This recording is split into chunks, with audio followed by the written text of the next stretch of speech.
Hello and welcome to Dad and Sons, your number one podcast for what are we even about these days? Because sometimes we just straight up talk about like penises. Bowsette, yeah. Yeah, your number one Bowsette fan appreciation station. Joining us this week are the regulars, the Matt Visual. Hola. The Liam Edwards. Gracias. And a special new wonderful guest, Barry Kramer. De nada. Barry. Hi. You've been around the internet block a few times, so to speak. You've seen trends come and go. Economies rise and fall. Empires crumble to ruin. And now you're here. Why here? Well, I mean, I've already been on Final Games, so it's all downhill from there. So yeah. I figure might as well take the rounds, you know? See what else there is to see on the way down from the top of the mountain. People don't realize I have Barry just locked in a cage. So whenever I want to do a podcast episode, I just kind of like rattle some chicken in front of the cage and then pull him out, and then he's ready and willing to go. I haven't seen the sun in like 3 weeks. What do you mean? We're right here. Yeah. Hi. We're in the same room together. The Hello. sun. The Wow. sun. Yeah. Yes. Welcome to our studio, Oh Barry. my god. Oh, there's two suns. It's too bright. So I think I remember Liam mentioning that you actually regularly listen to our show and consider yourself someone who appreciates it, which is really funny to me because that just puts like such little degrees of separation between me and those who inspire me, and in a weird way inspire all of us. I mean, there's like another nth degree on top of that, because Barry, you're recording at Gerard's office now, right? Currently, yeah, I'm temporarily working from Gerard's space. So, Oh my God. you are also in Dodger's office, right? Yeah, I'm temporarily working out of Dodger's office in Gerard's space, yes. So, George, you podcasted with Dodger last week. We've all come full circle.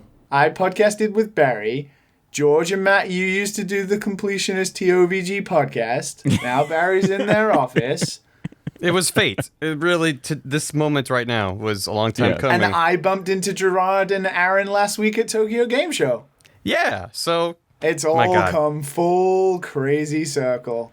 Conspiracy levels are at an all-time high. I think what we keep discovering is that professional networking is a very real force in this little cottage industry of ours. Mm-hmm. And it's so weird to me how the Grumps keep coming back to intersect with me in some weird way. Like because they were like an inspiration of mine, kind of. I started my channel in 2012, right after the Grumps launched, and kind of sort of wanted to follow up on a bend that Ego Raptor was doing with the Sequelitis series that felt like a hole had been left behind when he went on to do the Grumps. And I sometimes just can't believe that Aaron himself and people from that circle like my stuff as well.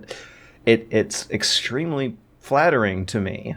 I find it very common in our cottage industry, as you so aptly put it, that we're all kind of secretly fans of each other and just embarrassed that other people like our stuff. That seems to be pretty common.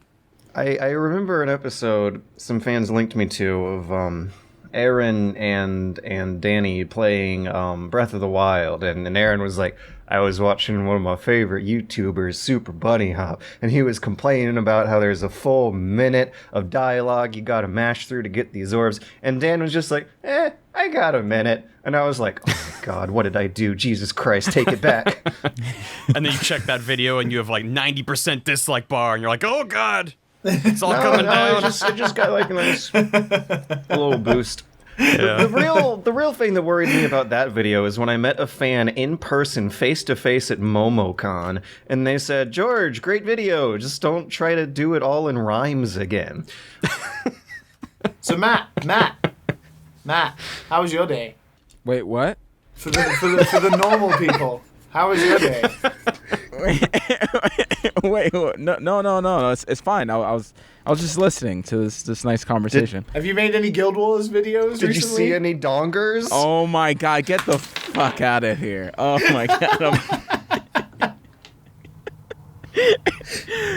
There's a couple devs that listen, still listen to the Wait, show. wasn't there a Reddit post in the Guild Wars 2 subreddit? Like, where's Matt Visual gone? And someone posts, he went to go get a real job. I mean, are they wrong? They're not wrong. There's something called health insurance that's very, very useful. Yeah. Unfortunately. Yeah. Speaking of leaving and moving on to new pastures, Barry, how's your new ventures treating you? Oh, I have personal health insurance instead of company health insurance. So let's talk about health insurance. Is that more or less expensive than I don't know company? because I'm paying for it directly now, so I actually have no idea. It could be cheaper sometimes. Probably. I got one of those silver tier Obamacare plans, but since I live in the state of Georgia, I don't get as much tax credit as if I lived in a blue state. So it's still like a good, I don't want to say the exact number. There's 3 digits in the number, but I can't like figure out how to sort doctors by review. I can't figure out how to like preview the price of the goods and services I'm signing up to beforehand, like literally any other industry. I can't tell you how much pain and how much the only time I have missed the UK more than anything is having to have paid for my first ever health insurance here in Japan. How does it work in Japan? Well, it's kind of the same as America, but you pay like a national health insurance to the government. Which is supposed to be cheaper. Well, I don't know. It's still like Is it? $200+. But A month?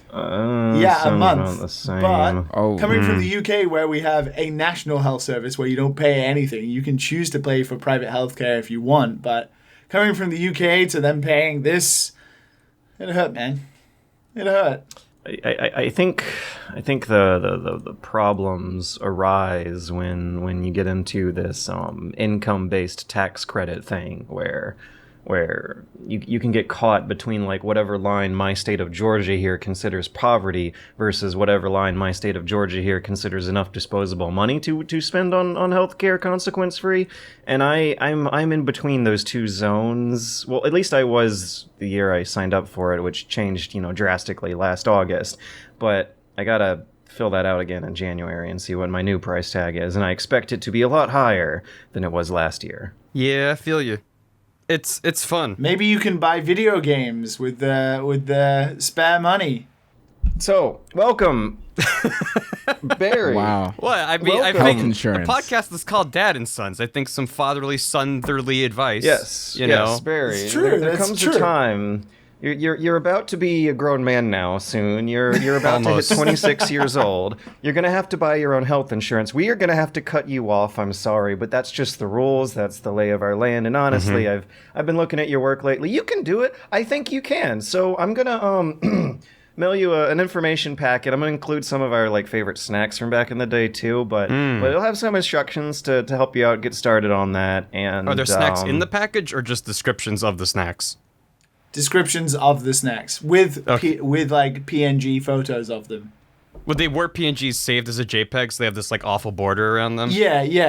Like Yeah. that horrible black border. Yeah. Yeah, exactly. My favorite are like the little bits of white pixels when someone forgets to like erase the outline around a PNG that's not transparent enough. Or when you think you have a transparent one, but actually it has like the black and white hexagon background at the and it just carries over, and you're like, someone just screenshotted this transparent picture with this background. Fuck them. So Barry, Hey, what have you been up to? Are there any anecdotes you would like to share with the world here on our worldwide global popular platform, the Dad and Sons, the Bunny Hop podcast, the best garbage cast this side of the Chattahoochee? There's something I want to jump straight into with Barry. Barry, hey. you finished Metroid Other M. Yeah. Oh my God. I just Why? streamed it. Well, okay, so I've been streaming a lot. and I recently purchased a FrameMeister XRGB Mini, which is basically a very fancy little box that makes it easy to more or less plug and play older consoles through HDMI. So it makes it easy to capture and stream stuff. So the only console I had on my possession that's older than HDMI is the Wii, which has a GameCube. Because I have a PS3, which is back compatible to PS2 and PS1, because I got the MGS4 bundle PS3, which is the last PS3 that had PS2 emulation in it. Oh, is that pisses like me the, off that they the phased 60 that out. gigabyte fat one or whatever It was, I think, 80 gigs, so it's like the biggest hard drive and lets you have all three consoles in one. But I need to figure out how to. I need to figure out how to capture that. But basically, so I was like, oh, I have my Wii. I have basically a GameCube as well in beautiful 480p. What game should I play? And I, for some reason, said I've played almost every game in the Metroid series, but never Other M. So I dove down that rabbit hole, and it was bad. It was so bad. How bad is it? I finished it, and then I did the optional content. Why? Because I don't know, because I finished the game, and when the credits were rolling, and people were like, you're not done, and I was like, this is why I hate streaming, because I could have just walked away and never known that there was post-game content. But I beat it because I wanted to know how deep the rabbit hole went. Everyone always focuses on like, oh, this game has a terrible narrative, it destroys Samus as a character, it's super misogynistic, it's infantilizing towards Samus for no reason. But the game itself isn't that good either. A lot of people were saying when I started, like, oh, it's good if you just take out all the stuff that's Metroid about it. If you skip the cutscenes. If you skip the cutscenes and forget that you're playing a Metroid game that's supposed to have exploration, it's fine. Like, the combat's fun, and it's okay, but I don't know. Like, it came out a couple years earlier, but Metal Gear Rising just did everything it's trying to do better in terms of how the combat works. That's like my closest analog in my brain, where the combat, in Metroid Other M, it has this big emphasis on doing these elaborate finishers where you like jump on top of someone's head with a charged up beam and the camera swoops around and it's all dramatic and you blow their brains out. And it's like the Zaibatsu moves from Revengeance? I think it was Zendatsu. It's been a while. I think that, but yeah, it's kind of like those dramatic finishers, except the chopping them up as Raiden is interactive, so it's more enjoyable than just watching the same cutscene over and over. And also in Rising Revengeance, which is still my favorite subtitle, I think, of all time. Yes. You're constantly having to parry enemies, and you have to like time it. And I think you hit the attack button and like back on the analog stick, whatever it is. It has like a pretty narrow window. You have to sort of learn the rhythm, and the enemies have this really big tell. It's a big bright red flash that's like, you should probably parry now. Well, like the bright red plus sign. What bright red plus sign? In Revengeance, before enemies attack, there would be this big like plus sign. That Yeah, flashes it's like on a the big screen. like lens flare, like psha. Yeah, I guess it's a plus sign. Well, it's like a intersecting vertical. Yeah. and What I horizontal do line. like about the Metroid finishes, what are they called? Like the lethal strikes or whatever they are? I don't remember. Like, Samus Yes. always looks like she's doing like a Triple H headlock power bomb. Oh yeah, on them. it's like so weirdly No More weird. Heroes. It's, I don't know. But yeah, basically with Rising, you sort of get this rhythm, and it's very gamey, right? They give you this very obvious tell, like, this is when you should do this thing. In Other M, it's just based off of like you've done enough damage to the enemy, and then they just sort of go into like a stun animation. Which on the one hand, that's not inherently bad. Like, you have to learn to look at the enemies, but the camera does you no favors. It's kind of got this 2.5D perspective. It's kind of to the side of the action. So if you have more than two dudes you're fighting, you're just lost in this shuffle of nonsense, and it's not always obvious when an enemy is able to be taken out. You can't just shoot them till they die, but it sometimes takes forever. I don't know. It's just, I know I've just gone on a weird like 2-minute long tangent about how it's just like not a good game without really explaining why it's not a good game. Reviewed But really it's just, well. did it? Did Yeah. it? Yeah, like Eurogamer and Edge gave it like 8 out of 10. I remember IGN gave it like 8.5. I think The Wired gave it like 9 out of 10. GameSpot like, gave it an 8.5 out of 10. Like, So it reviewed pretty well. It came out in 2010, which is pretty late in the Wii's life cycle. Not the like tail end exactly, but decently far along. And there's a lot of sequences in Other M that are very quote-unquote cinematic, like least of all these finishers, but there's multiple sequences where Samus walks real slow and the camera goes right over her shoulder and you're holding up to just sort of walk down a hallway and then a cutscene plays. Oh no, really? And at the time, that must have been like, whoa, Nintendo's making the Gears of War. This is amazing. But in 2018, I'm like, I don't give a shit. Just let me play Metroid and go down the hallway I want to go down. Like, I tried to sequence break some stuff, and I got one upgrade out of order that's like, it's bad for a Metroid game. It's bad as a game. I don't know. It was a very frustrating experience. And that's not even getting into the weird, like, misogyny part of it, where it's just, it gets messy. What's even weird about Metroid Other M is that it was literally directed and produced by Sakamoto. Yes. Like, the guy who did Super Metroid. I don't know how it ended up the way it did. And this was, like, his first Metroid after Zero Mission, I think, the last one. He didn't, touch Metroid Prime or anything. Like, this was, like, his return to the franchise with, Team Ninja, but the less said about Team Ninja, the better. I was about to say, I feel like there's more Team Ninja in that game than he's any still the of director and producer of the in-house. game. Yeah, it's very. And he's on Nintendo Team Ninja, EPD side, so he would be the boss. Like whatever he said. I wonder if that disconnect actually led to what's so weird about that game, where you had Sakamoto maybe working out of Nintendo, just like calling Team Ninja twice a week. Yeah. Yeah, maybe. That's what I'm picturing. The fucking Nomura way of working. Yeah, but basically, long story short, it's a miserable experience. Go play it. Wait, why do I have to play it if it's a miserable experience? To experience what's so broken about it. I can't believe that the primary point of reference for other games that you're comparing to Metroid Other M is Metal Gear Rising Revengeance. It's just so weird that Metroid is comparable to like Metroid, which is like a slow atmospheric buildup of soaking in the environment and getting spooked out by creepy alien corridors Metroid's that you not really backtrack slow. over. Revengeance is not. Revengeance is like. Yeah. But There's parts of Metal Gear Rising that are a bit slower, if I remember. There's a couple hold up to walk slowly forward scenes. Yeah, they have a few of those disguised loading screens. Yeah, but they're like 3% of the experience. Yeah, that's like 25% of the experience here. It's just a mess. It's a mess in literally every aspect. I mean, it runs very smoothly despite the loading times.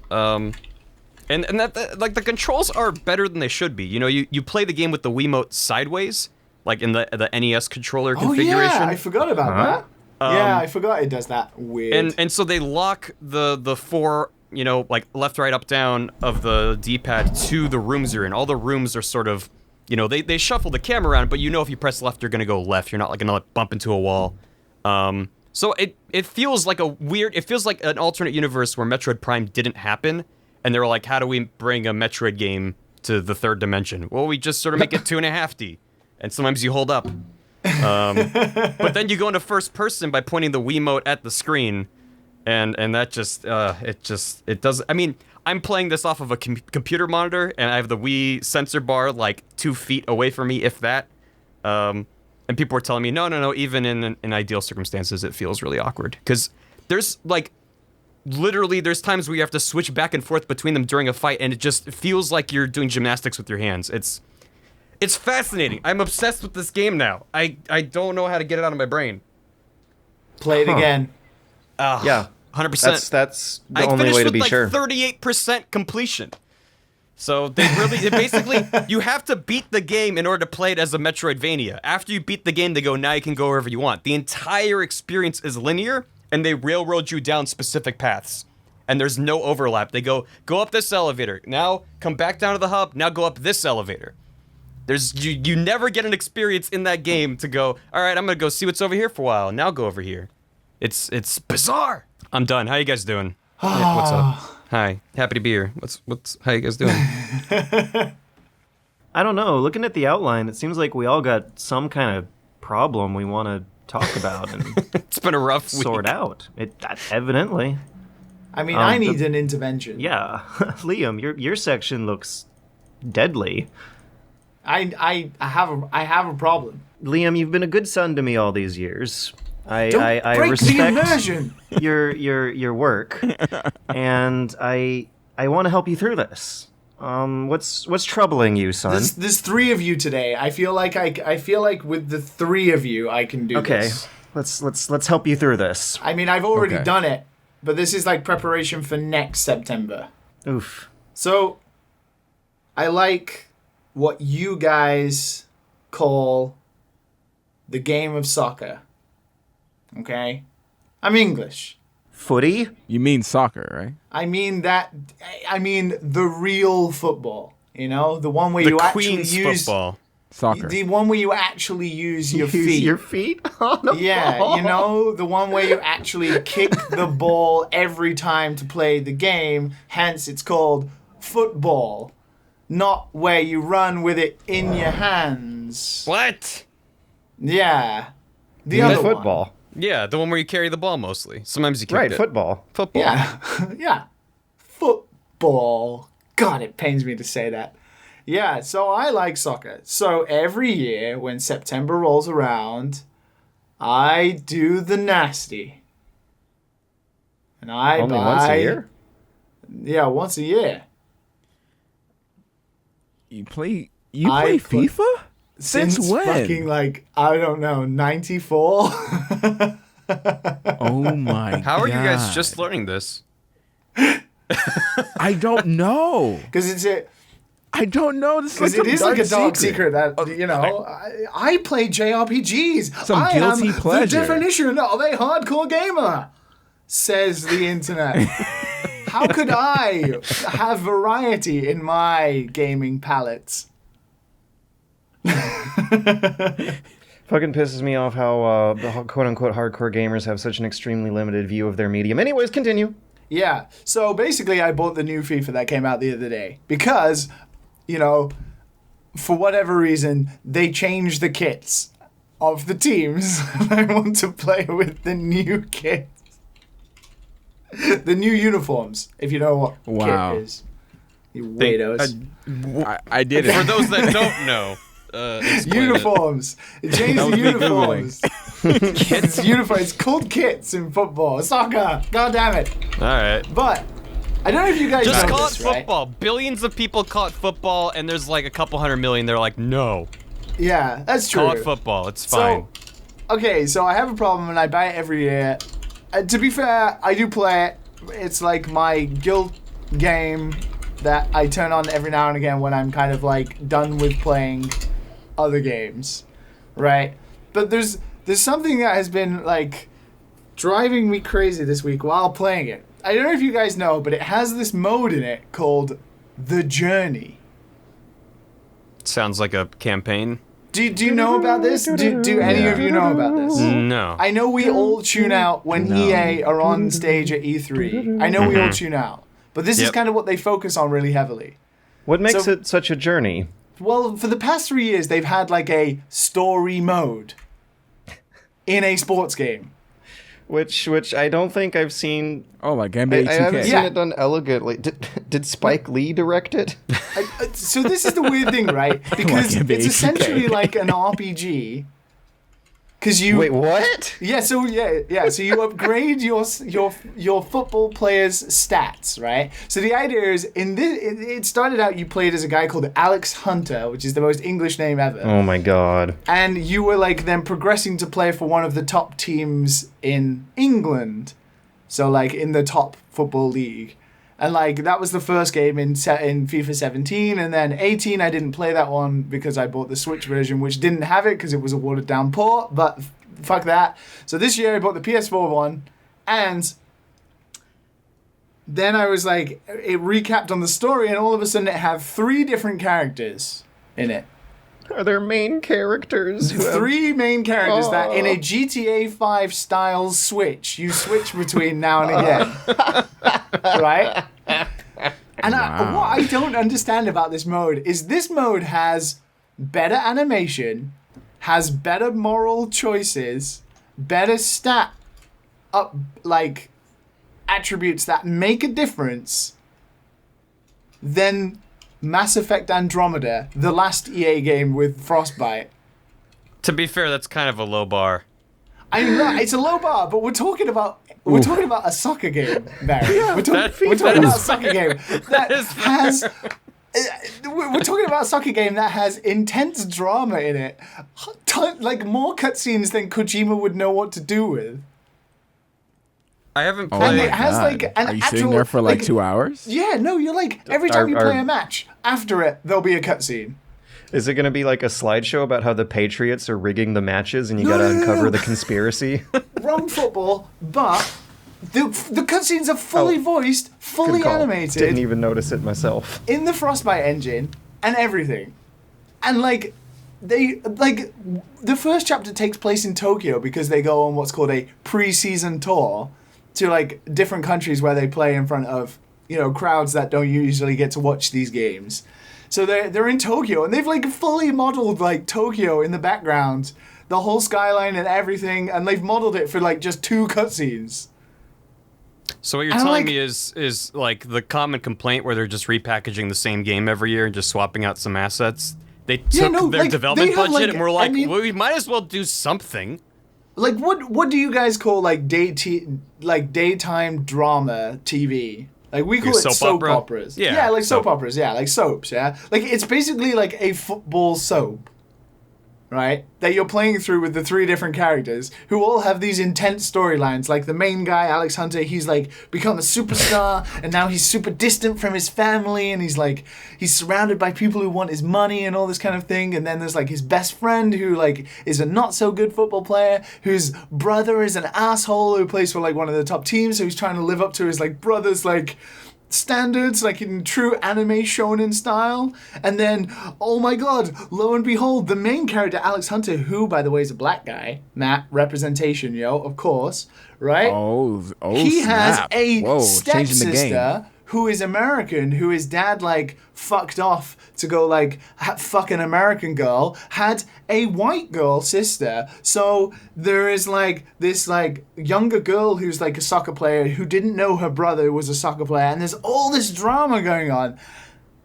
And it's in FIFA. And I ask, because I can't quite figure out, who is this for? I'm looking at the cutscenes now on YouTube, and yeah, they're like way fancier than They are way faster. I was Like, expecting. all I've heard from people who regularly buy FIFA is no one touches this mode. Because like, Weird. why would you? Why would you buy a soccer game to not play soccer?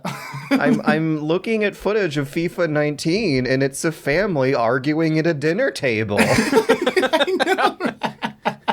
Are there QTEs? Is it like press No, X but to yell at there's your like, father? So like it has moral choices like Mass Effect. It has these every time there's like a pivotal decision in the story, you can choose either like the cool option, which is the Paragon, and then you can choose the hot-headed one, which is the Renegade. But you can choose a neutral, balanced one, and each one influences different things. So like if you choose the cool option, you'll impress like the team manager, and he might like pick you for the team. If you choose like the fiery option, you'll get more followers on Twitter. And but if it's you a choose the soccer neutral game, one- so you're gonna pick the version that helps you in the soccer game. I know, right? Why would But you if pick the have more Twitter people- follower one? It's a soccer game. No, because if you have more people on Twitter, you make more money because you get more brand deals. So you have to juggle between It's like a being an YouTuber asshole. stream. You have to. So what you're saying is you're juggling the conflicting goals of being an asshole on social media for the publicity versus being polite to your handlers for keeping your job versus Yeah. being polite to your family for keeping yourself sane. Yeah. That Yeah. sounds. Yeah, that's life. That is life. And it's like, okay, I will admit, obviously a lot of research has gone into this, so a lot of it is like what actual soccer players have to go through and kind of contractual decisions you don't get to see and kind of the pressures of being like a famous sports player who has to perform every week. It's really intriguing from like a fan perspective, but in terms of like a game, although it's fun for me because I love wacky shit in like sports games. Like Mario Strikers is the best soccer game ever made. Like you take like a normal sport and you just fucking play with it. Turns out great. So for me, this kind of thing is weird and wonderful But overall, like, it is boring. You don't do anything really apart from play the skill games to max out your stats. And then now and again you get to play in a game. Wait, what are the skill games? Sorry, you said that's like an RPG thing, right? Yeah, because every time you, like, make decisions or you do well in a match, you get, like, attribute points that you put into, like, skills that make your stats go higher. That is... And then on top of that, you can do these skill games, which is, like, FIFA's way of teaching you how to play the game, like, at a more in-depth level. Like, using the control combinations to do through passing or crossing or, like, calling players to make runs and stuff like that. Like any other sports game, but they hide them in like these mini games called skill games that you can like get scores at. So in the journey they call it training. So it's like the player turns up to training every day and you just do skill games. So you're just doing this over and over again to max like out your stats, and you can get a different ranking on each. And like if you get like a really good ranking, you get picked for the first 11, you get picked in the team. But if not, then you end up as being like a substitute and you have to wait your turn. So Wait, but then when you play a game, are you actually sitting on the sidelines watching a virtual game? you can do. Oh my god. Or you can just simulate it and skip So to the part where you immersive. come on. Wow. That sounds awesome. It is kind of cool when you're like, because what happens is, I will admit, one thing I do like about this is when you're playing a normal game of FIFA, you're obviously playing as all of the 11 in the team. So you change Right, the you're player. swapping between who you're Yeah, playing. you're swapping between the players to rotate them. And you don't really care who has the ball or whatever, you're just like focused on where it's going to go. So there are two options in the journey where you could play as just that specific player. So then you have an AI team and you have to be in like the correct position. You have to try and get the ball, and when you've got the ball, you don't want to lose it because you get ranked out of 10 and you can see your score go up and down in the top corner based on the actions you're doing live in the game. Or you can play as all 11, but then your guy has like a star above his head, so you know it's him all the time. Yeah, that sounds more fun. So I play that way, and then every time I'm trying to play, I'm so pressured on like giving the ball to that specific player, even if he's not in a good position. I'm always trying to give it to him so he'll get a good score. Oh my god. But that negatively affects how good I am at the game, because I'm always passing to Yeah. this one person who, whether he's in the correct position or not, I'm just like, give My it to God. him. That's actually really, really interesting, because isn't that like kind of sort of a problem with like teamwork that develops in real life and real soccer teams when just one player on the team becomes some superstar? Everyone's like, oh, we better give the ball to Jordan. And it is really intriguing because all three of the characters play in the same position. How could you not think of a name? because I'm not good with How names. could you not think of a name? You got Shaq, you got Kobe, you got Pippen. Like Scottie Pippen. Pippen. You don't know Scottie Pippen? Fine, okay, let's all pass our ball to Sir Cumblestocks Pippin. Scottie Pippen. Mary passes to Pippin. Pippin back to Mary. Hotshot athlete superstar, Benedict Cumberbatch. I don't know. I can't come up with names on the fly like that. Names are precious individual special things. You don't watch anything. You couldn't even finish My Hero Academia. You couldn't even finish that. Not one season. Why not? I got up to like 8 episodes. They kind of George, started to George. feel You did samey. not watch 3 Pipe more down, episodes. George. You did not watch I just 3. saw the movie. Oh my god, there's a movie now I gotta watch someday? Yeah, well, it's not important. It's just fun. Yeah. Just like the anime and the manga. It doesn't matter, but it's fun. I have a real problem liking anime movies based on series that are ongoing, because it's like you're watching a story that either doesn't exist or has no bearing on anything whatsoever, and it almost feels pointless watching it. Yeah. It as a very casual Dragon Ball Z fan, it's always bothered me that all the movies aren't canon. Because then I'm Yeah, just like, yeah. what's I the point? remember that. What's the Like point? the in my Broly being childhood. obviously the biggest one. There's no stakes. Or you're gonna kill everyone, and then there doesn't matter because in the show they're fine. I just It bothered me about One Piece movies all the time. It would just be 2 hours of filler. it's the same thing where it's not canon. Like, yeah, like in the story they'll be sailing to a certain place, and then they'll be like, okay, well we're gonna make that last a little longer so we can insert this movie where, you know, while they're sailing to a place in the actual series, they can then get stranded on this other island on their way there, and then we can have a movie on that island, and it's just filler because inevitably they're going to continue on with their journey. Yeah, like The literally journey. in FIFA 19. Buy it.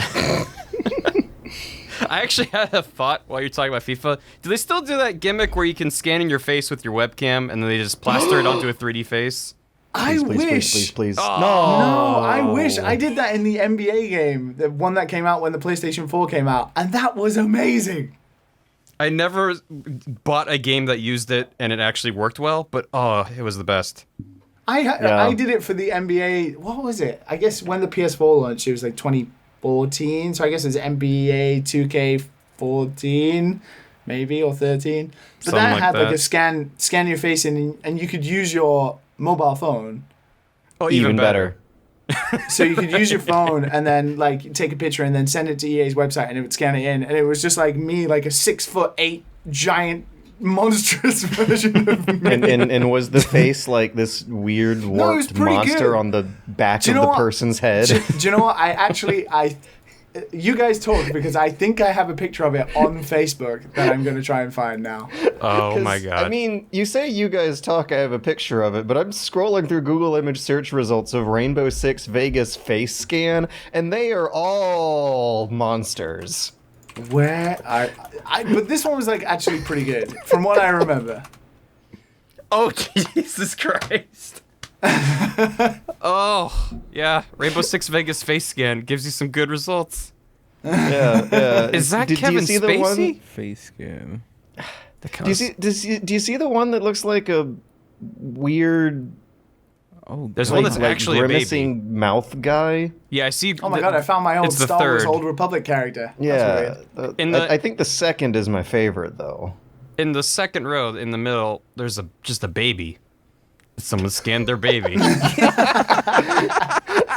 And it actually looks kind of, it's a high resolution photo. It's like, they're bald. It looks good.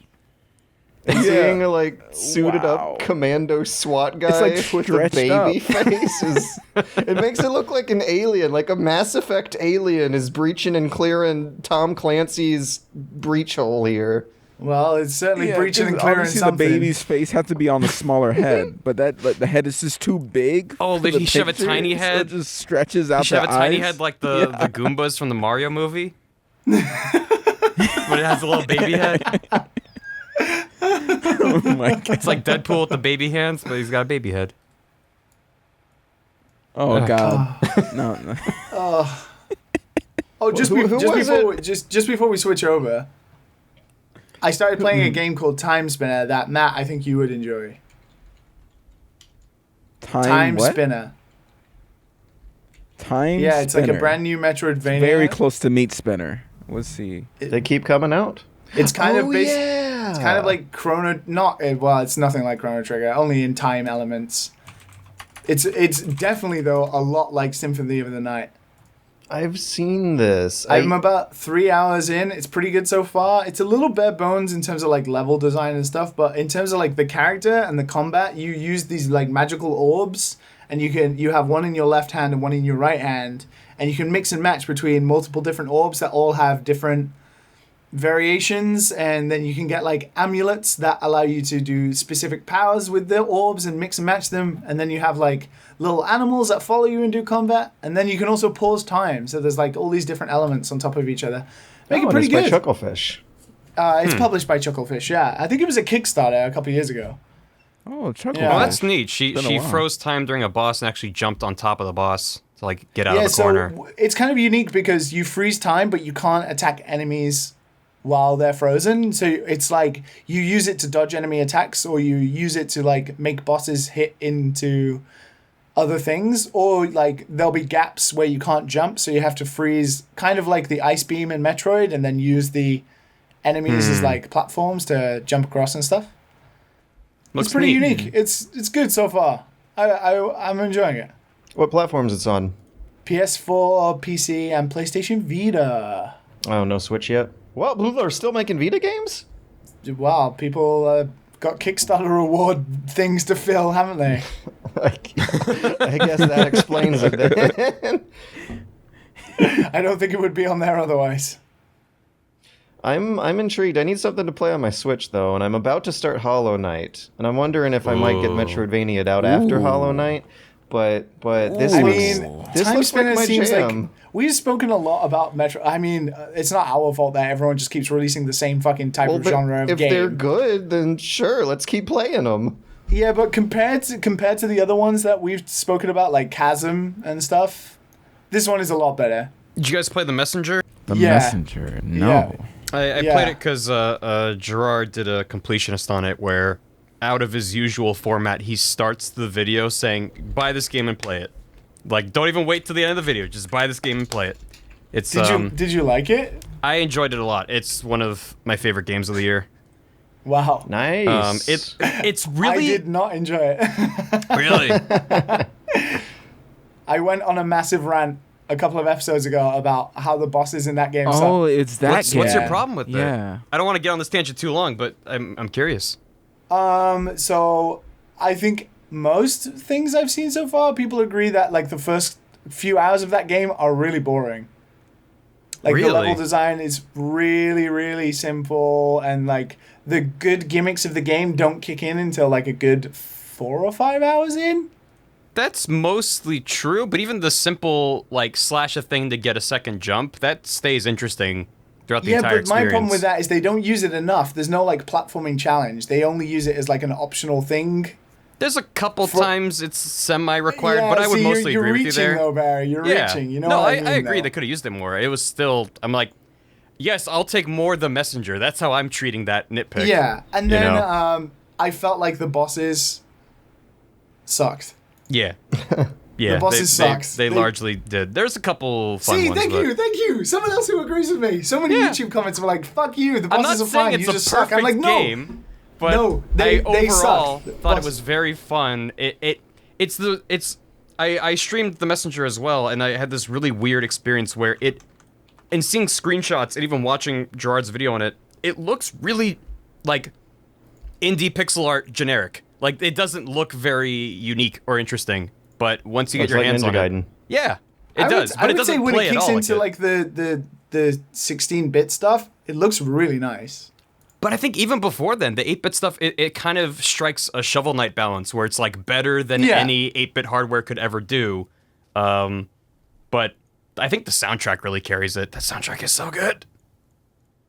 The soundtrack is pretty bitchin'. Okay, we agree on that front. Okay, I don't want you to repeat what you've said in an earlier podcast. It's but thank okay you. because I'm now sending you all the photo of me scanned into the basketball. Nice mustache. That actually looks really good. That, Is that what you used to look like? yeah, because that doesn't. I mean, that compare doesn't it look to my like you, Discord photo. This is a more Yeah, handsome where's the man. mustache? Whoa. It's a very classy, aristocratic mustache. I mean, to be fair, for that mustache, 2014 technology of scanning my face in, I mean, that does not look like a photo plastered onto a 3D model. That looks like a 3D model. yeah. That's impressive to me. It looks like a beautiful, handsome gentleman. Yeah, Wow. I'd let him be my Yeah. dad or my son. I can't tell if I'm being insulted or complimented. Don't worry about it. I know what it is from you, Matt. It looks effective. So speaking of you, Matt, Oh, me. yeah, you've been quiet. What have you been up to? Well, a little bit of last week, but I did. I'll touch on it briefly. What are you gonna briefly I played, touch? He's going to touch on the fact that he's You know, a giant nerd. Don't judge me. Don't judge me. Wait, no, not that. Don't judge me too much. But I dipped my toe into some Maple Story too. Oh, you didn't. That's even worse. I don't know what's worse, like bringing out your Ponykin role-playing character, or bringing out the fact that you're dipping your toe into Maple Story. Maple Story 2. Maple Story? Is it 2003? It came. No, this is new. I don't. They I came out don't with a new know. one. Matt, how do you get there though? Like, what did you possibly see? that made you want to go, do you know what? That's for me. That's for me. It looks like Minecraft. Trump is the president. The rapists are getting nominated to the Supreme Court. Matt's playing Maple Story. What the hell's happening in the world? Wait. It looks like good casual fun. And, I was just like, let me give it a try. I really, really enjoyed Maple Story 1 back in the days. That cash shop social was aspect. really fun. Wait a minute. Right. Wait a minute. That didn't happen until after Big Bang Update, yeah. okay? Oh shit, it had a Big Bang update. Teach us, Dad. Give us a lecture on financial responsibility in Maple Story, all right? I'm just watching the trailer and I'm just I cannot. I knew this as well. I was going to get No, go ahead. Lay it out on us. I'm watching the trailer, right? And I actually could never, even though he's told us he's playing it, I can't imagine Matt sitting there enjoying looking at this. My cousin did walk up to me, and she was showing me some pictures she took, and she looked at my screen, and she was like, Was she like, oh, that explains it? and I'm like, oh, this is for work. I'm working. Doing some research. Is this like the dirty secret episode? We've had Barry playing Metroid Other M, I'm playing FIFA, and Matt's playing Maple Story 2. Yeah, you know what? I'm done. No, you're not. I'm No, done. you're All right. What's So cool? I went All right. back. I went back to. So for people who didn't know, I go to a shop, and this shop has random, it's called Adventures League, and then you have random DMs and players. Whoa! From last time, I don't know if people whoa. really understand. You're trying we're to skipping past. segue out. You're not getting out of this. We know you love Dungeons and Dragons. We're talking Matt. about Dungeons and Dragons now. We know you're a giant nerd. Wait. How did you get to playing Maple Story 2 though? Tell us about this story of Maples. I want to know though, because I've not seen anything about a new version of that game. Did you see it on Twitter, or did you have a note written down that it was Maple Story 2 comes out today? What do you mean? How did you? It comes up. It comes up. I was listening to some old school Maple Story tunes. Okay, all right. It's nice and relaxing. Yeah. You see, all right, nostalgia. Okay, nostalgia plays an important part in the brain. It calms you down, makes you think of simpler times when you didn't have to worry about bills. This, I saw a little Maple Story 2 little gameplay thing, and I saw some of the mini games and stuff. I was like, oh, I'll give it a try just for the shits and giggles. Ended up spending 7 hours yesterday playing the game. It doesn't matter. You know what? It doesn't Are you matter. enjoying it, Matt? I had a little bit Are you of fun. enjoying it? That's all that matters. That's all that matters. You waited a second. That's all that matters. I've been looking up Maple Story 2 stuff, and I have 2 things to share. One of which is an article from late June. Maple Story 2 is getting a Battle Royale mode. Oh my Mush God. King Royale. Releasing internationally, etc., etc. Also, I wanted to share the Wikipedia page, because someone gave up halfway when they were making it. It has a plot section, but there's nothing in it. Does that mean there's no plot? I don't know, but There's a whole It's not story even that out has yet. cut October scenes. 10th, 2018. How are you in there Oh yet, my Matt? Have God, you got you're connections on the inside? Matt, No, Are you playing on the Korean servers? I might have. I might have bought and found this. Okay. Truly a confessional episode. How much was it? It was only $25, man. That's like a decent meal. Founders you know what I'm edition saying? was $25. Maybe a large drink. Yeah, you know. Okay, All right, that's that the makes it a cheapest little of the better. 3 editions, so I think that's the cheapest I've ever seen any Founders edition of anything. that's the Explorer package is Yeah. $25. Then there's a $60 one and a $100 one.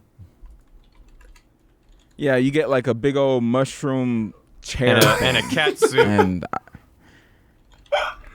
yeah, I wasn't gonna You didn't go. I want was the like, cat I suit? thought You're like, about that. I was I'll like, take the unicorn. You know, maybe if I'll I stick like with the this unicorn game. and the But beanie, nope. not the mushroom couch. Yeah. Wow. Yeah, $25 is, low barrier, right, guys? It's a low barrier. Yeah. But it's a free-to-play It's a little game. You But could have waited. it's not out yet. But you could have waited a week.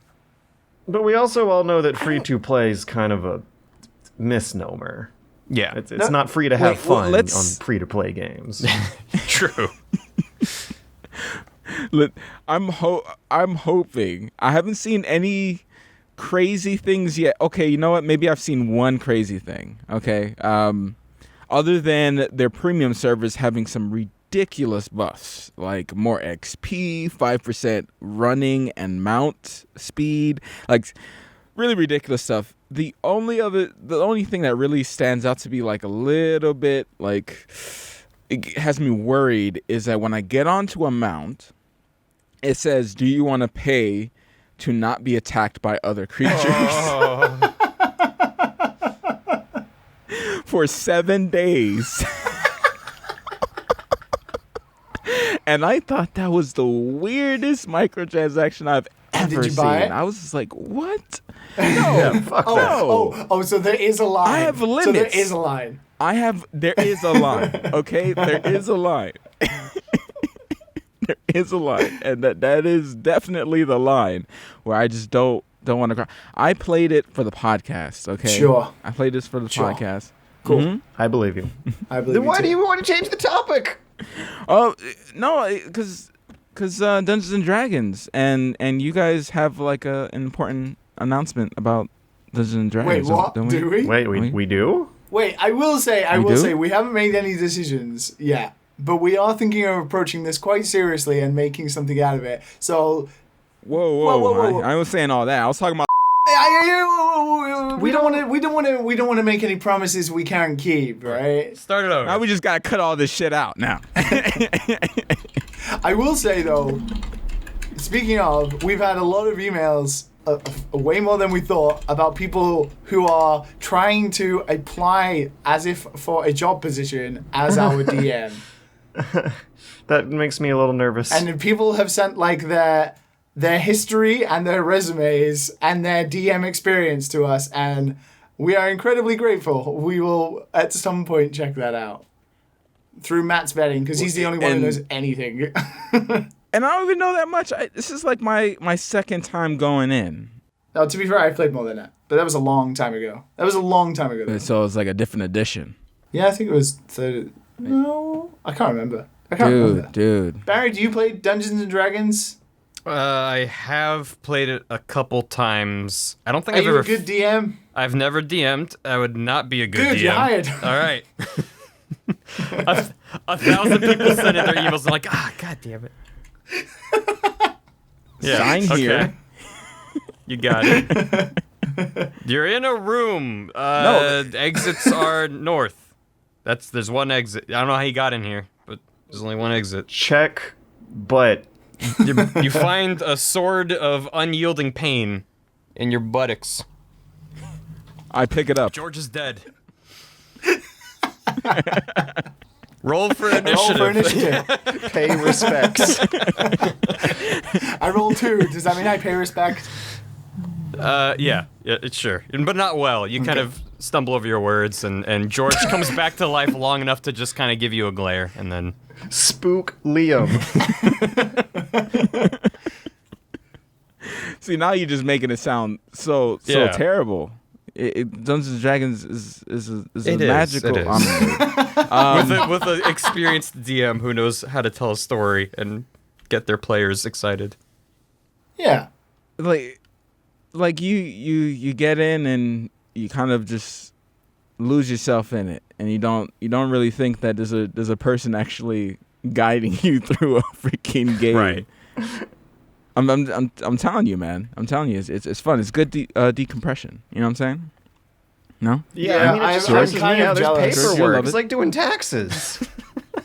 Oh my god! George. Oh my god! Are we going? We going to do this again? We going to do You this again? asked me. You asked me if I enjoyed it, and I answered the question. Are you going to also say that the computer can do all this? Yes. Right? Did George play it? Listen. I have played Dungeons and Dragons. For some reason, I don't Listen. believe your experience was what Dungeons and Dragons is meant to be. Yeah, probably not. I haven't done it with a good DM, I don't think. Fuck the sod the You guy probably who did did it it with some for like you. Then. boring like DM, like super You mean boring. my best No, friend in college? Probably. To be fair, let's think about Probably. who you were friends with in college.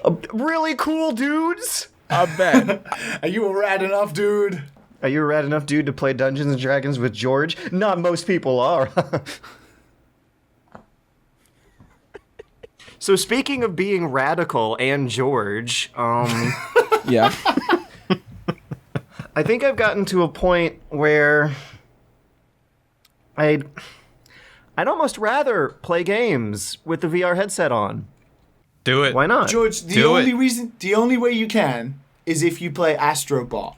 Yeah, Astrobot just came out. I'd like to check it out. I wonder if it's local. Like, if you don't Redbox. check that out, considering some people are calling it the Super Mario 64 of VR. Which I think is a little bit of a hot take, but you know, it still means it got fine reviews. I will admit, that's a dumbass hot take, but at TGS this year, the only thing I heard people actually say you should go play was Astrobot. Yeah, and I do want to. I'm looking forward to that. I mean, right now, Like, the reviews came out for it yesterday, and they were... Some were 10 out of 10. IGN Japan gave it a 10 out of 10 and hammered home that Mario 64 comparison. There's a Wow. a Western journalist who was hammering it home as well on Twitter. Everyone ended up kind of making fun of them, but there are other reviews unconnected to that guy who did make a lot of the same comparisons. The video, it does look like Sony Japan Studio trying to make a Mario game with a lot of VR exclusive gameplay, and I have since that like kind of retrograde Legacy Collection VR video, I've been an advocate of plugging VR features into normal third-person games with normal third-person control schemes and seeing what happens, and this looks like a great way to explore that kind of territory. In the meantime, Sony's been like killing it with first-party releases that both are and aren't VR lately, and Astrobot is like really, I think, the second big hit since Firewall, and that CEO's lineup of like high quality polished first party VR titles. Firewall actually just got patched for its matchmaking system. It moves a lot faster now as of like, I don't know, 2 days ago. There's something from my review that's already been obsoleted by one of those patches, and I still can't believe how easy it is to get lost in there for hours at a time now. When VR first launched, like, games were just like 1 to 2 hour long experiences that just dribbled out and went away and really failed to impress people on an interactive level. More proofs of concept than fleshed out experiences. And now you have these games that do last for hours that like actually require you to peek your head into weird holes and then crouch and peek around and move controllers in weird ways you couldn't before, and those features last a hell of a lot longer than they did. And I'm having a ball with it. Yeah, I want George to play it. So I hadn't played. I didn't know about Astrobot. I'm just watching the trailer. It's basically a fully fledged version of one of the Playroom demos, right? Yeah. In the Playroom, they had a little platformer level where you could peek your head around to control a third-person camera while you're also controlling a third-person character.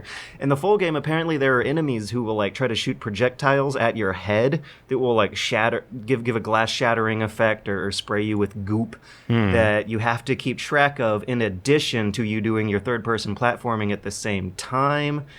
And also using motion controls with your controller at the same time, which is another thing that works way better in VR because you don't have to point it at a small bounding box rectangle in the distance. Right. And I don't know. This is all just speculation. I haven't played Astrobot. Maybe next week I'll have more to talk about that. But for now, I've just been given the usual same 3-game routine I did last week. Subnautica, Firewall, except this time I threw in Rec Room. Rec Room is getting worse, whereas all these other VR games are getting better. And out of like 4 attempts to play games with some of the Discordians, I saw a lot of loading screens just straight up crash the game. We had a lot of trouble navigating menus and teaming up. You remember how you had to fist bump people to be in a party with them? I completely forgot. It wasn't until someone mentioned it again that I was like, oh yeah, that's right, because there's nothing in the menu giving you that hint. There's a poster on the wall of your own dorm room if you happen to look at that on the way to your friends, but I just wanted to click through menus really, really fast and get a party going, and there was no way to know that I was supposed to do this embodied VR action, and I kind of just wish there was a button on the menu. Meanwhile, in other games, you're seeing them embrace a combination of more traditional schemes and weird VR control schemes. And on top of Rec Room seemingly forgetting to figure out a lot of the stuff I thought it had figured out, it's crashing a lot. And I don't want my games to crash a lot. I feel like there's no real way to elaborate on that argument. It just crashes a lot now, and that's bad. That's a bummer. Yeah, I what's your favorite cute anime girl game, Barry? My favorite cute anime girl game. Yeah. That's a surprisingly tough question. Come on, burn your fat with me. Come on, burn and your not fat because with there's me. so many options, but I'm like, what games have I played that have cute anime girls in them? I don't know. Shit. I feel like I'm betraying my weeb roots and not being like, oh, obviously it's this. Yeah, because didn't you like just come back from the theater watching the Boku no Hero I movie? sure did. It was hype as hell. Everyone was yelling. It was great. Nice. But Yeah. That's the kind of showing I'd want to go to, but no Japanese person would ever do that. yeah, like I was bummed because they had like 2 showings near me, but that just means that the theater is packed on like a Wednesday night. So, fuck, I don't know. What's your waifu game? I'm gonna turn it around. What's your cute anime girl game? When I was doing a video on exercise games years upon years ago, there was a cell phone app called Burn Your Fat with Me, where a slideshow visual novel plays of your fat loser dweeb weeb going back to high school and reconnecting with one of his childhood friends who grew up to be some sexy hot anime babe, and she's like, oh senpai, you've gotten chunky. And so what you do is you set your phone on your knees and do sit-ups, and every time you do a sit-up you're supposed to tap your phone that zooms in and out a picture of this anime girl. And that's my favorite. Nice. I can't Holy believe I had an crap. answer for that. Holy crap. Has there been a Wii Fit trainer Peachette? I don't know why I'm saying this out loud when I know the answer is yes. Oh, I hear keyboards. Yeah, I'm having a little search. Barry's gonna do to our Discord what I did last week. Hang on. Wait, guys, I think... Oh no, I have a delivery at the door. We better take a break. これは証明だ。僕にも世界を救えるってね。ロストベルト、それは行き止まりの人類史。氷に閉ざされた獣たちの国。方向とどろく東土の地で新たな戦いののろしが上がる。フェイト、グランドオーダー、コスモス・イン・ザ・ロストベルト、永久東土帝国アナスタシア、重国の工場。Hello and welcome back to the Dad and Sons VR Maple Story Dads and Dragons cast. Dads and Dragons, I like it. I like it. Is it going to be Dungeons and Dadgens, or should it be Dads and Dragons? Oh my or... god, Dad's Dungeons. Dadgens and Dungeons? Dadgens and Sunsons. Yeah. There's so many. Well, we got Dad's. We've already got Dad Den, so I mean, we don't want to. So many possibilities. We don't want people getting too many bad ideas about the dungeons that we keep. We already keep Barry in a cage. Right. We got a few news stories to talk about. Then we got some special Barry questions for our special Barry guest. But before we get into any of that, we are going to touch on a topic that we did not get around to last week because last week there were all the lewds we had to talk about instead. Wow. Sony's getting into the set-top box PlayStation Classic game. They are following up on Nintendo's strategy of releasing little plug-and-play consoles for their NES and Super Famicom systems. Now there's going to be a PlayStation Classic that looks like a little PlayStation that has an HDMI port. I think these are like proprietary controllers. You have to re-buy your old PlayStation controllers. I don't think will fit in those tiny little portholes. And they have a lineup of games that strike me as a lot difficult for them to throw together than Nintendo did. An incomplete lineup, right? Yeah, there's only, 5 games so far announced? Out of 20 or something? Yeah. It says they're coming preloaded with 20 classic titles, including fan favorites such as Final Fantasy VII. Who'd have thunk it? Oh. Jumping Flash. Oh, yeah, okay. Okay. Ridge Racer. Ridge Racer! Yeah, the PlayStation Classic, the must-have on everyone's it's collection. Type 4. It's not Ridge Racer, it's Ridge Racer Type 4, which is actually a good game. You got Tekken 3 and Wild Arms. Tekken, fine. Wild Arms, great. Final Fantasy VII, thank you. Actually, they went the extra mile for that one. Jumping Flash and Ridge Racer, okay, they kind of fit the brand. Not as well remembered as some of the others on this list.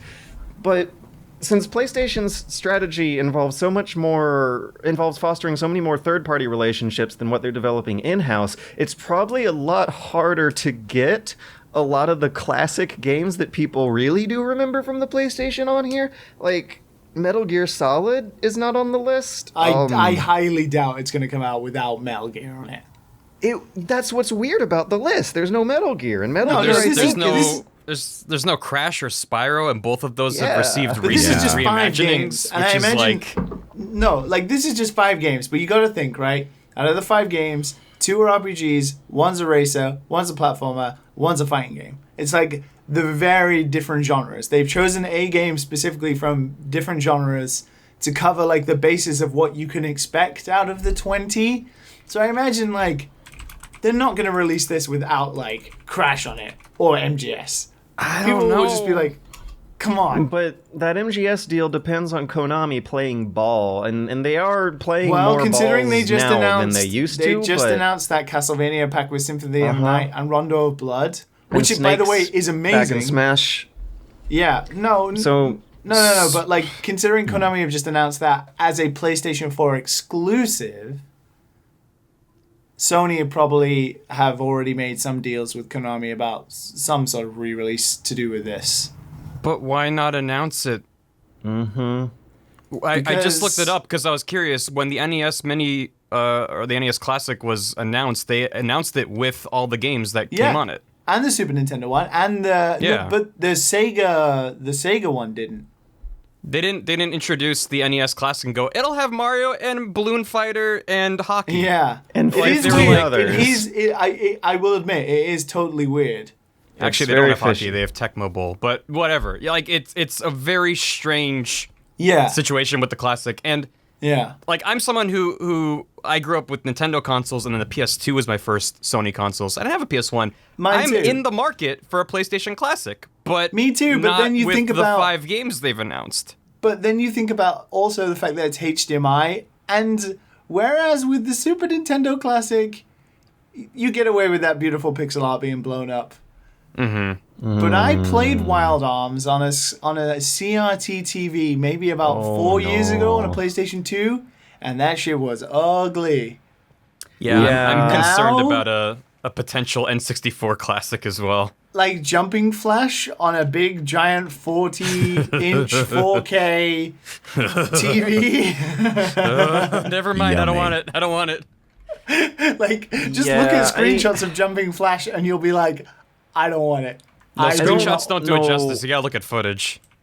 If I'm as interested in this one. I mean, there's always an argument to be made about whether or not you'd want to use an emulator instead, but these early 3D polygonal games that are so dark and smudgy, even back in the day, playing them on a CRT the way it's meant to be played, they still didn't look great even back then. No, exactly. Now, just blown up to huge 4K proportion. Well, not in 4K, but on 4K TVs. I think a lot of PS1 games would actually look worse than N64 games because of the way the PS1 handled a lot of 3D, where you have like textures just sort of jittering around, things don't smoothly line up. And there's a lot of like attempted realism on the PlayStation compared to the N64, a lot of which muddy was always textures, stylized stuff. Yeah. So yeah, I like Wild Arms. It's a great game. Don't get me wrong, but ooh.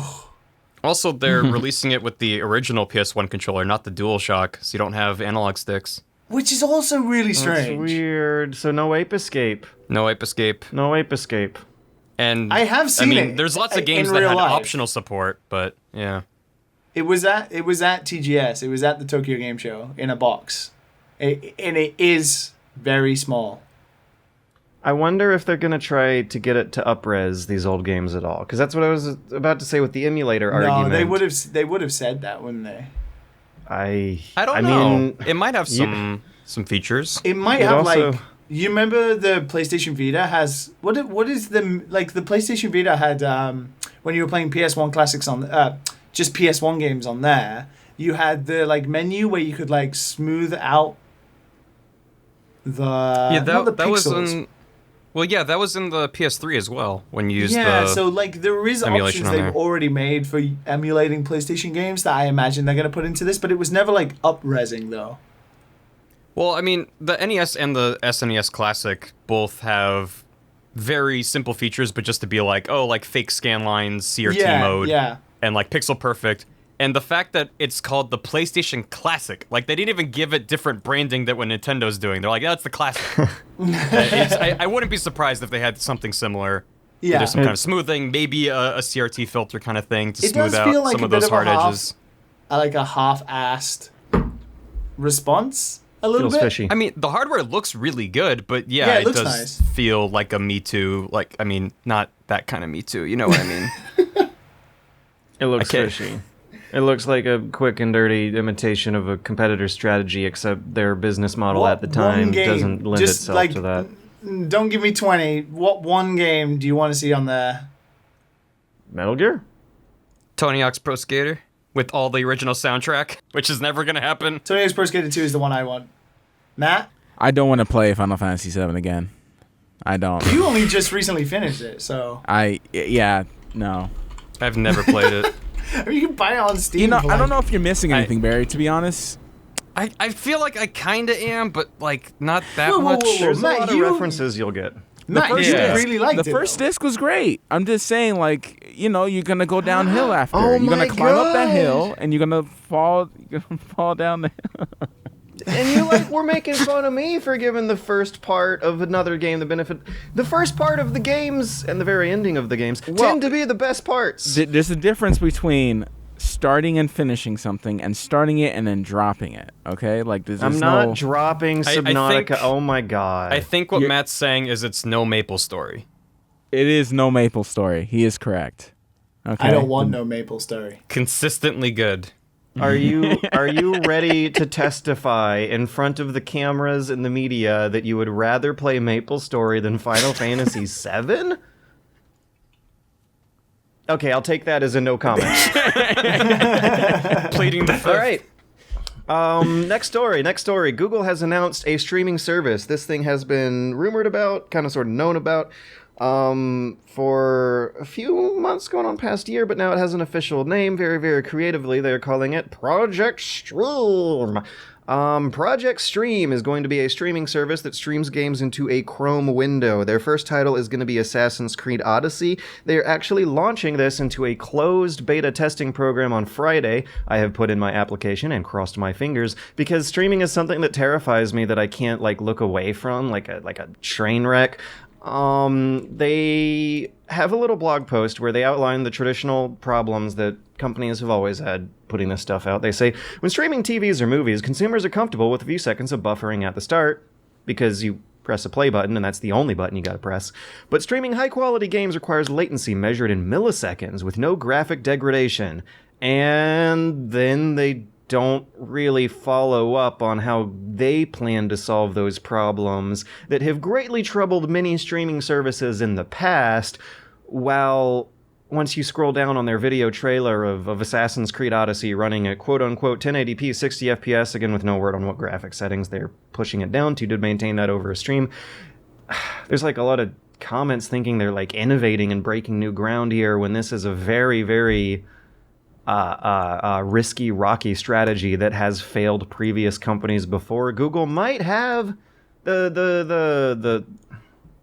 They got storage space, but man, I've been using Google Docs a lot lately, and shit's slow and laggy and does weird things when I try to download stuff. Apparently I have better luck zipping files up. Completely different project than Project Stream, but I still don't have much faith that without faster internet connections in their three primary continental markets of America, Asia, and Europe, it's not gonna play great.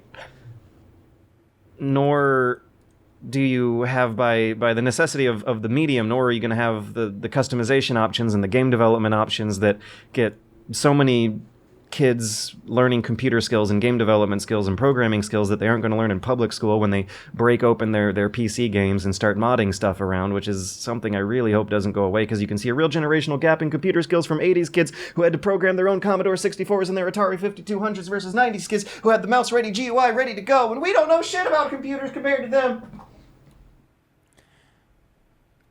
And George is gone. I'd like to submit my application for new dad son. Accept it. Take George's spot. Can you edit podcasts? Sure. Okay. Why not? How hard could it be? You're the new uncle. Dad and son and uncle. Who's the dad? I don't know if we have like much to add or argue about here. I got something to add. I actually used a fair amount of OnLive back in the day. Yeah. Which Me too. I got it for free at the Eurogame Expo in the UK. When they started offering free $1 games, that's when I was trying it out too. Yeah, I don't think I spent a cent on it, which is probably partially why they went bankrupt.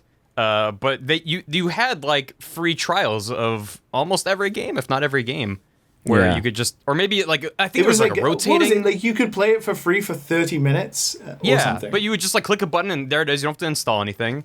And at the time, my only computer was a really crappy 2008 MacBook, which had trouble running Minecraft. So to play Fear 2 at highest settings on that was a miracle. And yeah, every now and then the picture would kind of get a little artifacty, but it was really good. And that was in like 2010 maybe? I had it and I lived in the UK and it never worked. Really? Wow. It never worked. It never worked. Not one time it worked. And even now in 2018 I tried the Resident Evil 7 streaming service on the Switch. Only in Japan. Only in Japan, and that does not work either. Liam, how much was that, if you don't mind me asking? I think I didn't buy it. I was trying it on a friend's Switch. He was like showing it me. It just does not work. I think it's like $20. That's too much. But it just doesn't work. You're buying a broken product. Like, that's my problem with stuff like this. Which means it should be extremely cheap, and that's where I want to see Stream going. It should be a service that you, like a subscription service that you sign up to and you get a free month to try to make sure it works. Cheap one. Right. Or instead not even. Of I mean, buying the game and being like, oh, I can't even play this.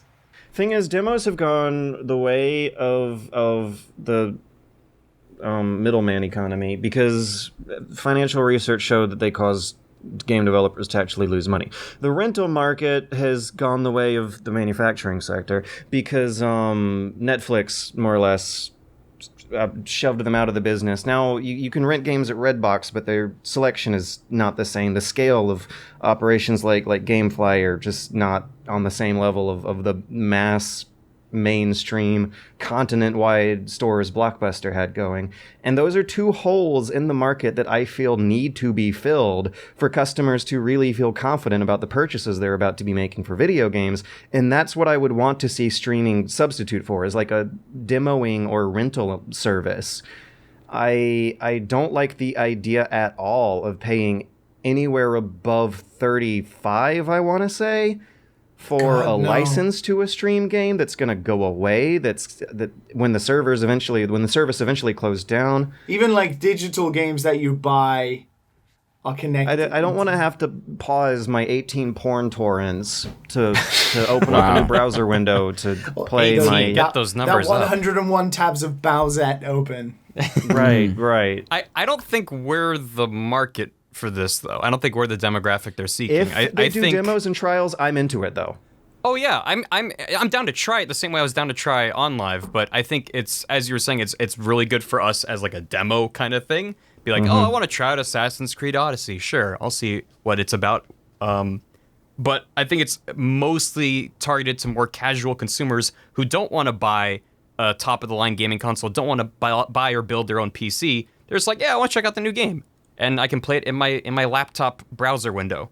I think someone like us, people like us who are more invested in this space, we're willing to spend the money to have a machine to play it locally.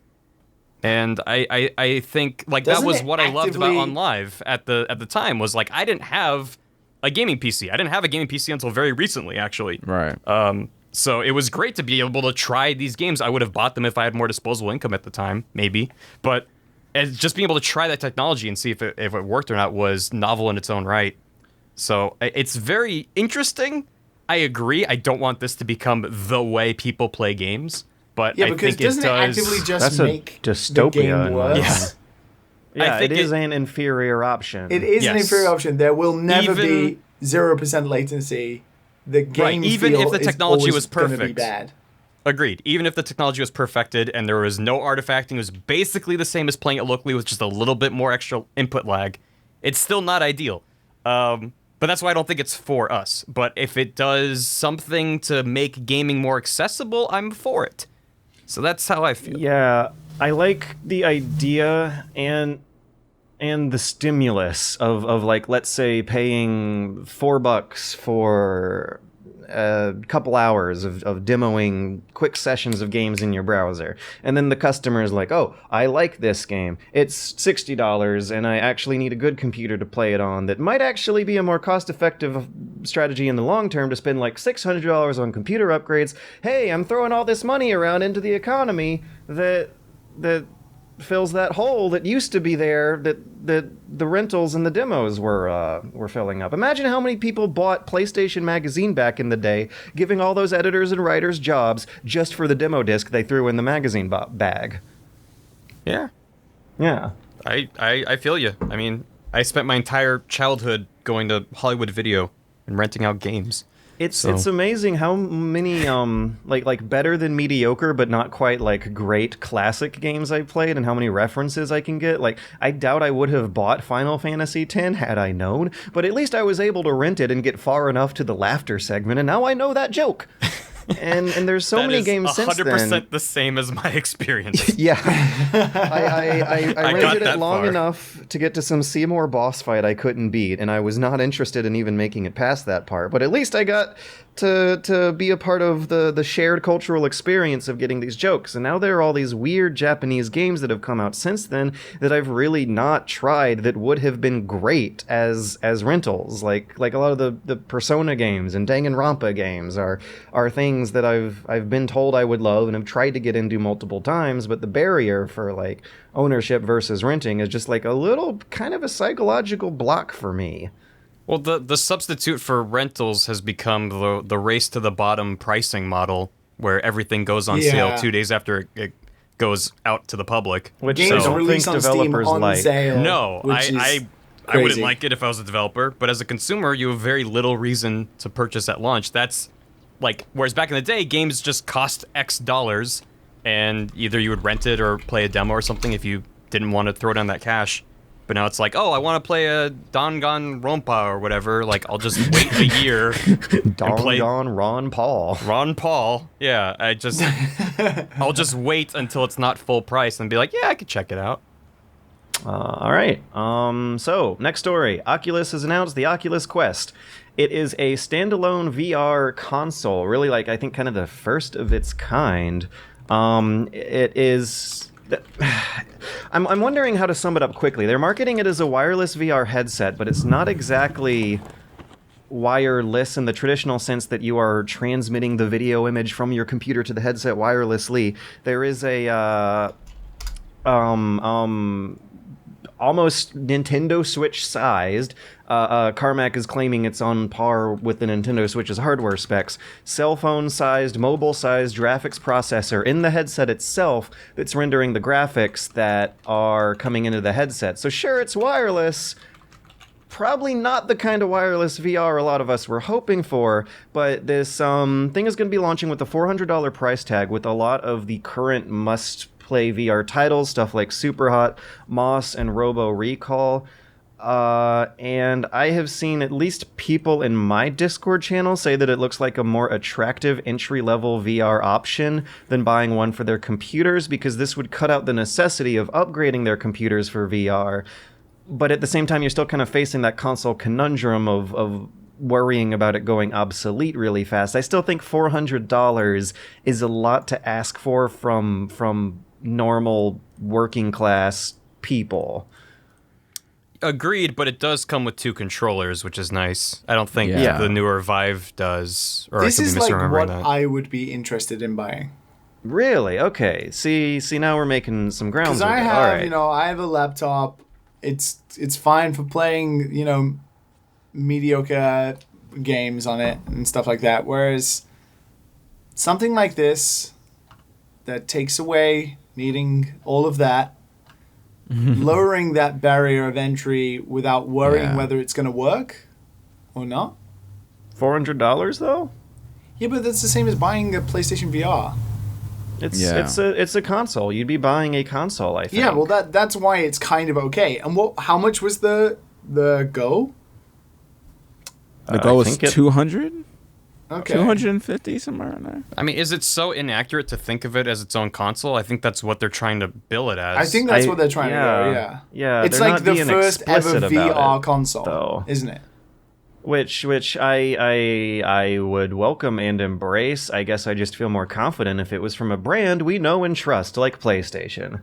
Do What's we wrong? What's know wrong? if the Quest lets you put any game on it, or is it locked to their marketplace?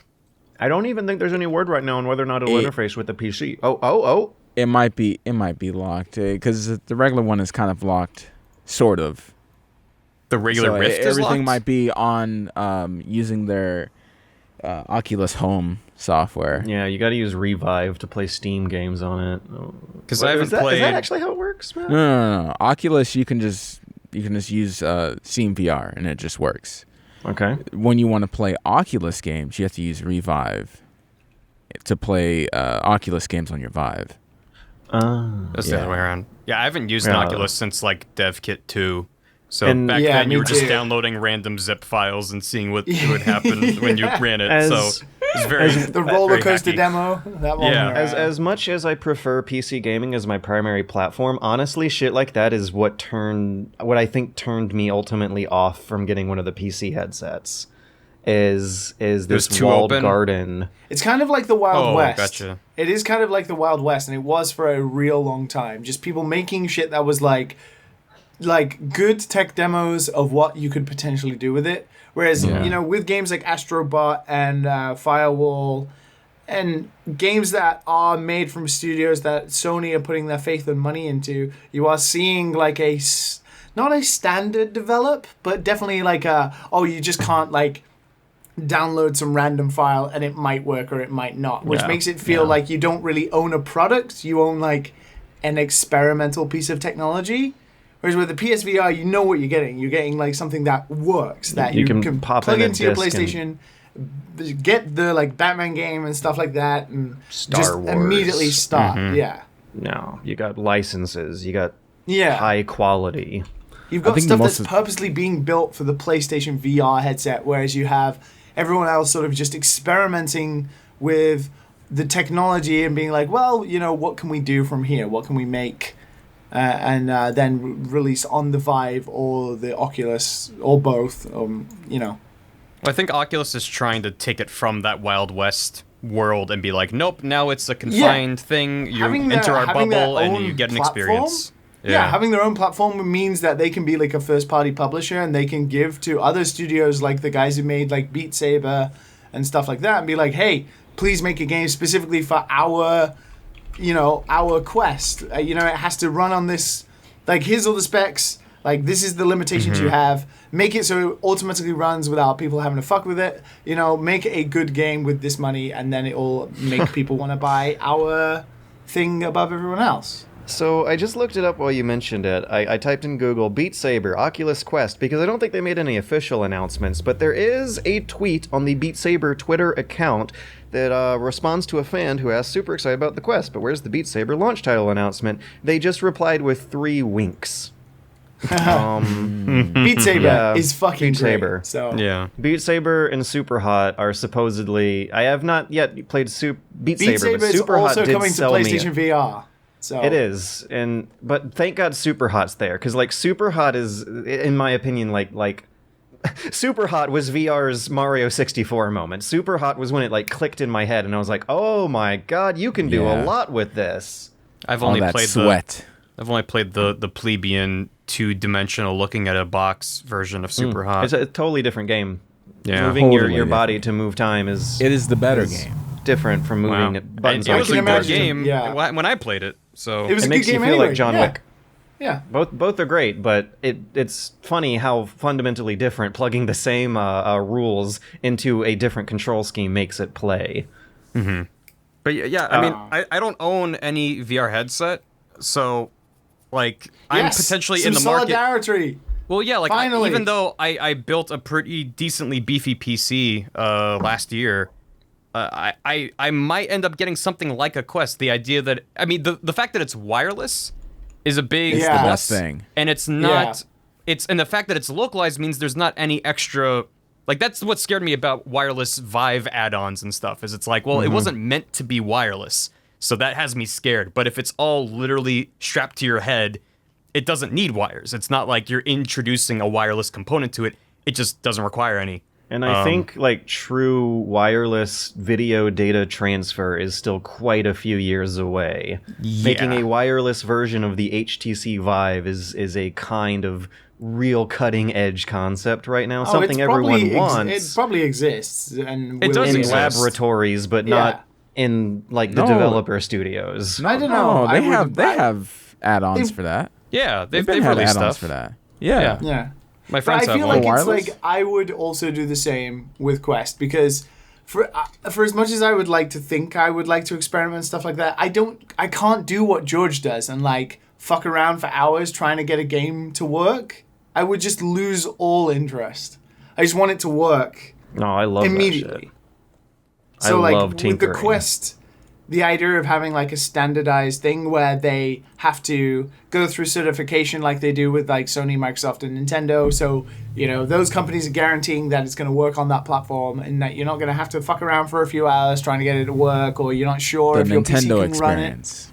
Yeah. Like the more streamlined console experience. I don't want to say console experience. I just mean like it's a product. You're buying a product that will A work. completed, Not a tool. polished product. Yeah, Yeah. not like a Hoover that you have to put together and it might clean your house. And it might be the think- best Hoover ever, but Not having to think about cords being in your way is going to be something.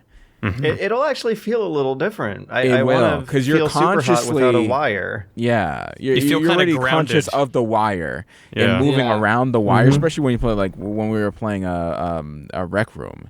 You've gotten so accustomed to it, so when you don't have the wire, you can fall back if you want to. You can move your arms. also you in know, my tiny ways you Japanese couldn't. apartment, it'll actually work. Oh, yeah. Instead of having to So- move around the whole setup. There's a market for this thing. I just worry about the $400 price tag and the, lack of Oculus being a name we know and trust over decades of experience.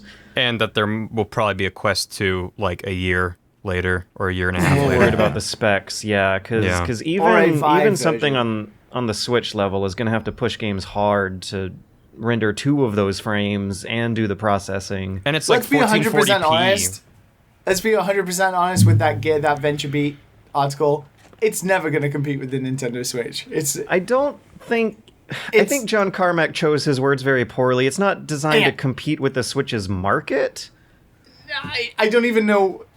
I don't even know. He meant on a technical level, graphical fidelity. I think, maybe from a technical standpoint, it's going to be a Switch in a VR box. Like, I mean, we all know the Switch can output surprisingly more than anyone thought, but obviously it's not a PlayStation 4. It's not a PC. And PlayStation 4 is still like some shitty looking VR games. Yeah, exactly. And it's a much lower resolution screen than so getting the Quest to run has. some pretty intensive stuff at a high resolution is going to have to require some pretty good technology. But it seems like they at least are gauging that there's market interest in a standalone VR console at a $400 price tag, it seems. And I think that's might be what will be more important in the long run. Maybe this thing won't succeed, but their next stab at tapping that market might. They're kind of figuring out John what Carmack they just need. wants to do what he wants. All right, let's move on to the final section. We are going to submit some fan questions that are purely from Twitter this time. Given the special nature of our special guest, I have selected 3 responses from 21 responses that I believe are going to be pretty fun to hear him tackle here. Let's do it. Barry, are you ready? Yeah. Hell yeah. Herman C. wants Hi, you to Herman. explain the Grumps appeal to people outside of the Grumps YouTube sphere. How do you explain it to someone who doesn't get it? No. Don't explain that, because that's kind of simple. Explain how you explained what your job was to Oh my people God. at parties. It's awful. It's literally like when people ask you what you do, and it's like, okay, how much time you got?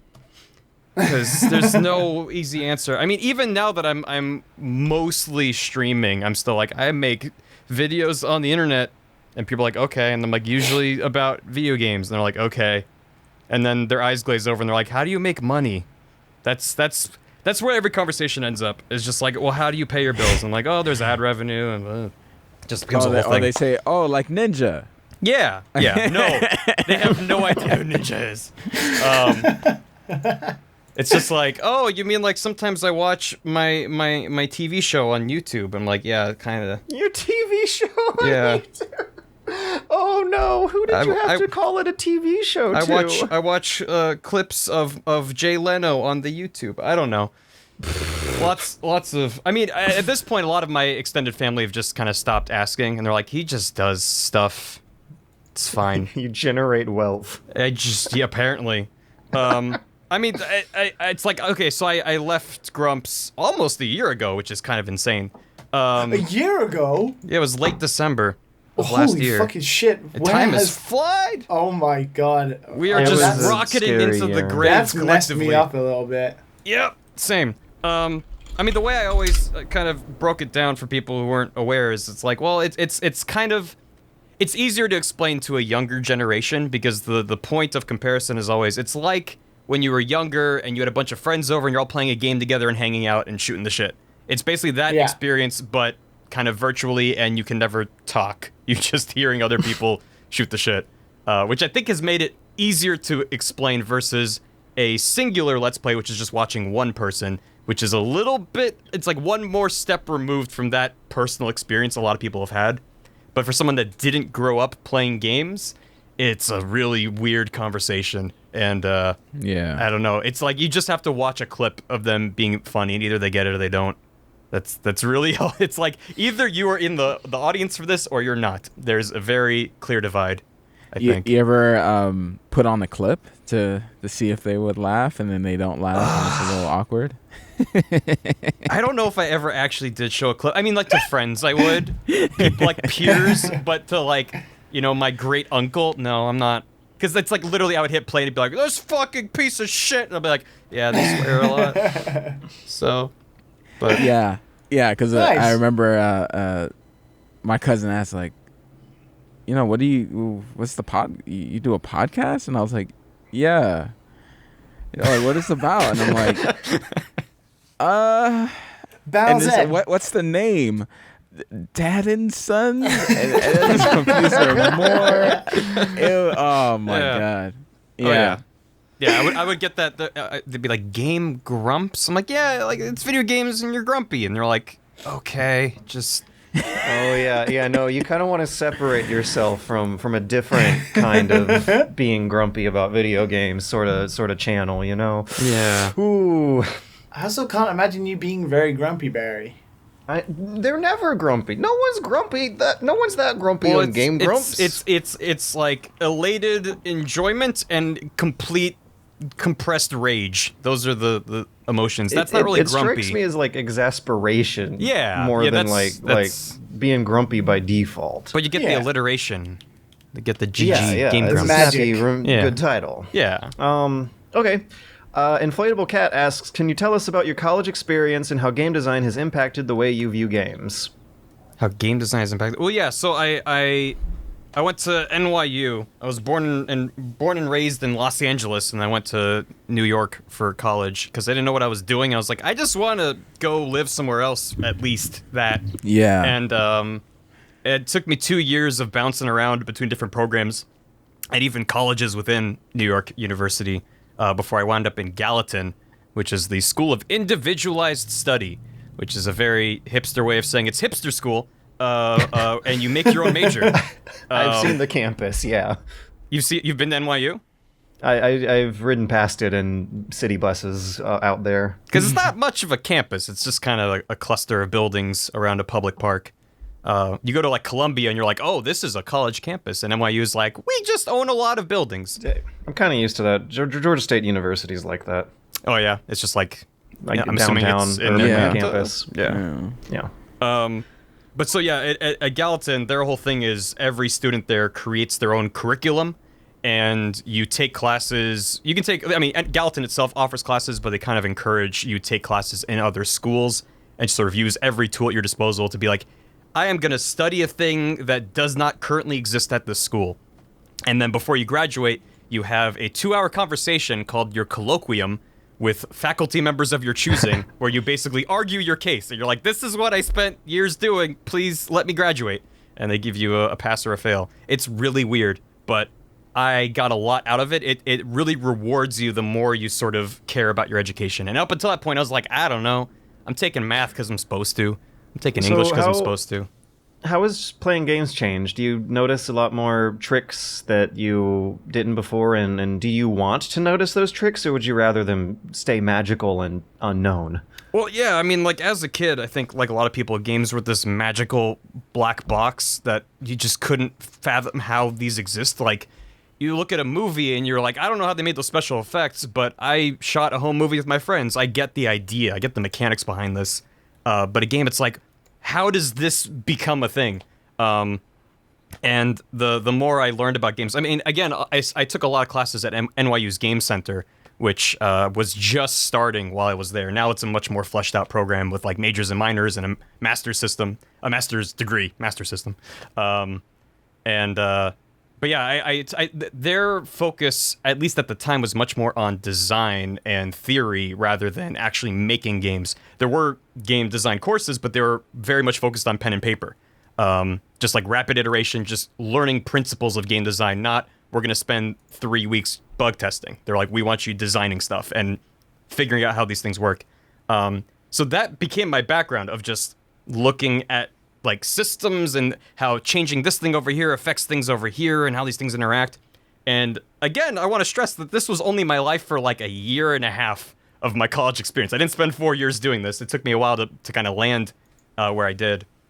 But But yeah, like from that point on, I think I definitely kind of tuned my brain a little bit where I can still usually turn my brain off if I'm like, you know what, I don't want to really worry too much. Like the new God of War came out earlier this year. I was like, I'm just going to sit down and play God of War. And I really struggle with that. It depends on the game, but a lot of times I can sort of turn it off, and then it's once I put down the controller, then that part kind of kicks back on. I'm like, okay, now I need to process that experience. I can't walk away and just be like, it was good. Like my brain's just kind of looking at things like that now. And I have a lot of friends that feel the same way. It's so hard while I'm playing to just be like, let's think about this later. Let's think about the problems and the stuff you would change later. Let's just play the game first, and then we can... I think the more frustrated I am, the more I'm likely to be like, okay, why do I hate this so much? What is the focal point of this anger? But if I'm like I really enjoyed God of Norse, as I kind of want to call it, because God of War. Dad of War. Boy. I really enjoyed it, so it wasn't... That's just a recent example, but I don't know. To me, it enriches my experience playing games. I think for a lot of people, they want to retain that illusion of this is just a magical thing that appeared. But I really like thinking about games as these living pieces of art that you poke and they poke back. And learning how all that fits together is very satisfying. And there's no depth to that, which is very fun as well. Like, there's always something new you can say about any game. But I don't know. I don't know if that answers your question. But I looked at games a lot, and I had really smart people tell me about games, and now I look at games and go, maybe I can try to say something smart. Aaron R. asks, Barry, what's the one thing you learned while working for the Grumps? Which I guess, like, implies what's the one most important thing you learned while working for the Grumps? What's the most important thing I learned? That's tough. I mean, I was there for like 5 years. It's a lot of things learned. I mean, I learned a lot of skills. And I think I had a really bizarre trial by fire where my first significant job out of college ended up propelling me into this public stage.